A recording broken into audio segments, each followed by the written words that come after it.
Langit tidak selalu menerima doa. Amalmu terkadang terhenti, tidak sampai ke pintu-pintu langit, dan tidak semua amal naik ke hadapan Allah. Apa yang menghalanginya? Bukan semua amal itu diterima, dan yang lebih mengerikan yang ditolak. Seringkali justru yang paling kita banggakan. Mari kita mulai pembahasannya. Assalamualaikum warahmatullahi wabarakatuh. Bismillahirrahmanirrahim. Berikut adalah hadis-hadis syahih dari Rasulullah SAW yang menjelaskan tentang sedekah yang ditolak atau tidak diterima oleh Allah Subhanahu wa Ta'ala, beserta penjelasannya. Sedekah dari harta yang haram atau hasil kecurangan. Hadis: tidak akan diterima syalat tanpa bersuci, dan tidak akan diterima pula sedekah dari harta gulul, hasil kecurangan atau khianat. Hadis riwayat Muslim. Hadis lain, sesungguhnya Allah itu baik dan tidak menerima kecuali yang baik. Hadis riwayat Muslim. Penjelasan: sedekah tidak akan diterima jika hartanya berasal dari cara yang haram, seperti mencuri, korupsi, riba, judi, atau hasil penipuan. Meskipun jumlahnya banyak, Allah tidak akan menerimanya, bahkan bisa menambah dosa. 2. Sedekah yang disertai ungkit-ungkit atau menyakiti hati. Hadis: di antara orang yang masuk neraka, orang yang menginfakkan hartanya untuk riya dan ingin dipuji, dan orang yang menginfakkan hartanya lalu menyakiti orang yang diberi.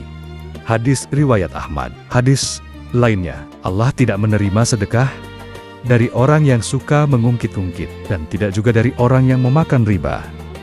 Hadis riwayat Ibnu Hibban. Penjelasannya, memberi sedekah tapi kemudian menyebut-nyebutnya, merendahkan penerima, atau menyakiti hatinya, akan menghilangkan seluruh pahala sedekah tersebut, bahkan bisa berubah menjadi dosa. 3. Sedekah yang dilakukan karena ria ingin dipuji. Hadis: barang siapa beramal dengan tujuan ingin dipuji ria, maka Allah akan menyekutukannya dengan apa yang ia tuju. Hadis riwayat Ahmad. Penjelasan: jika sedekah dilakukan hanya agar dilihat, didengar, atau dipuji orang lain, maka niatnya bukan karena Allah. Amalan seperti ini ditolak dan tidak mendapatkan pahala sama sekali. 4. Meminta kembali apa yang sudah disedekahkan. Hadis: tidak halal bagi seseorang bersedekah lalu mengambilnya kembali, kecuali orang tua terhadap apa yang diberikannya kepada anaknya. Hadis riwayat Abu Daud dan Tirmizi. Penjelasan: setelah harta diserahkan sebagai sedekah, maka itu sudah menjadi hak penerima. Mengambilnya kembali sama saja seperti memakan kembali muntahan sendiri, dan hal ini menyebabkan sedekah tersebut batal dan tidak diterima. 5. Memberikan barang yang buruk atau tidak disukai sendiri. Hadis: janganlah salah seorang di antara kalian bersedekah kecuali dengan barang yang baik atau bagus. Hadis riwayat Bukhari. Penjelasan: Allah menyukai yang baik, maka kita pun harus memberikan yang terbaik. Memberikan barang yang rusak, jelek, atau yang tidak kita sukai sendiri menunjukkan kurangnya penghormatan kepada Allah dan kepada sesama, sehingga sedekah tersebut tidak diterima dengan sempurna. Ringkasan: ditolak karena sumbernya.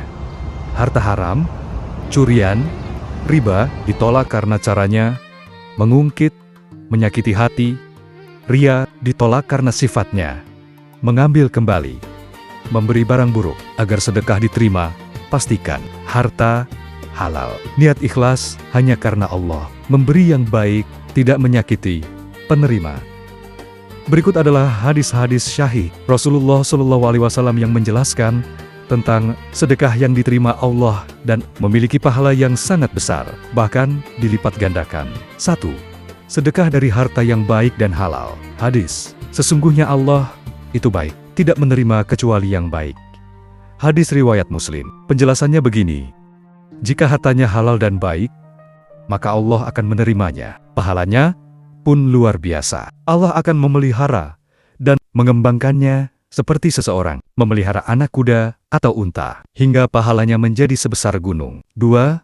Pahala dilipat gandakan 10 kali hingga 700 kali lipat. Hadis: perumpamaan orang yang menginfakkan hartanya di jalan Allah adalah seperti sebutir benih yang menumbuhkan 7 bulir, dan pada tiap-tiap bulir 100 biji, Allah melipat gandakan ganjaran bagi siapa yang Dia kehendaki.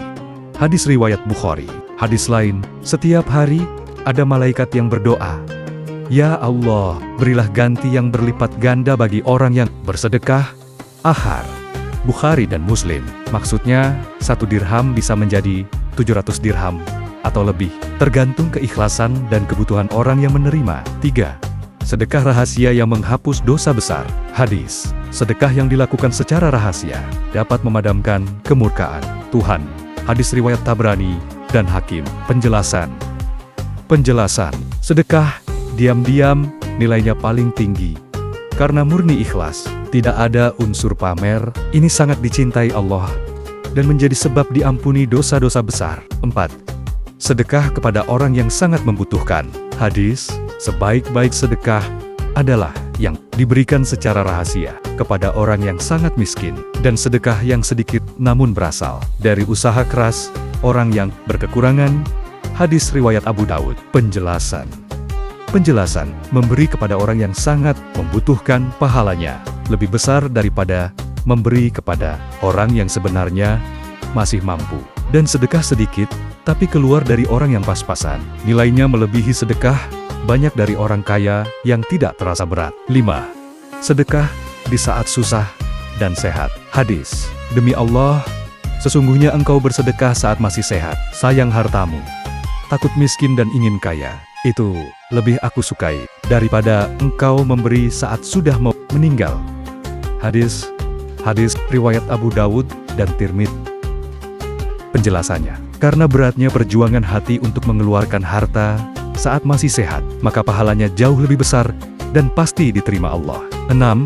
Membantu orang yang berhutang. Hadis, barang siapa menghilangkan kesusahan seorang mukmin di dunia, maka Allah akan menghilangkan kesusahannya di hari kiamat.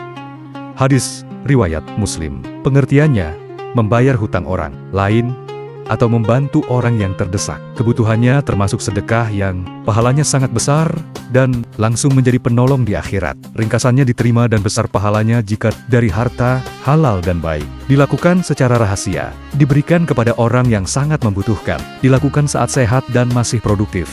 Niatnya ikhlas, semata karena Allah. Sekian, sampai di sini pembahasan kita kali ini. Assalamualaikum warahmatullahi wabarakatuh.